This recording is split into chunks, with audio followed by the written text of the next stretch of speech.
ಯಾಕ್ಲೆ ಎಲ್ಲುಂಟಿನಿ ನಮ್ಮ ಅಜ್ಜಾಗಿ ಇಸ್ಕೆಂಟ್ ಆಗ್ಯದಂತೆಪ್ಪ ಅಲ್ಲುಂಟಿನ ನಾನು ನೋಡಾಕ ನೀವೇನ್ರಿ ಎಣ್ಣೆ ಹೊಡ್ಯಾಕ ಹೊಂಟಿರಿ ಎಣ್ಣೆ ಹೊಡ್ಯಾಕ ತಾವರಿಗೆ ಹೋಗೋದಣ್ಣ ಇಲ್ಲಿ ಅಕ್ಷಯ್ ಹೋಗೋನಲ್ಲ ಮತ್ ನಿಮ್ಮ ಅಜ್ಜಾರ್ಲಿ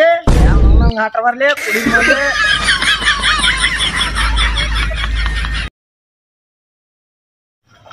ಹುಡುಗ ತಿನ್ನತ್ತೀನಿ ನೀ ಏ ಇಲ್ಲ ಏ ಟಕ್ಲ ಏನ್ ಹೇಳಿದೆ ಹೇಳ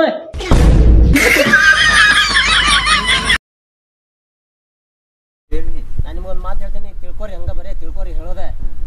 ಈ ಕಡೆ ಹೋದ್ರೆ 1 ಕಿಲೋಮೀಟರ್ ಒಳಗ ಕುಡಿಯಾಕ ನೀರು ಸಿಗ್ತಾವ ಈ ಕಡೆ ಹೋದ್ರೆ 5 ಕಿಲೋಮೀಟರ್ ಚಿಲ್ಡ್ ನೀರು ಸಿಗ್ತೈತಿ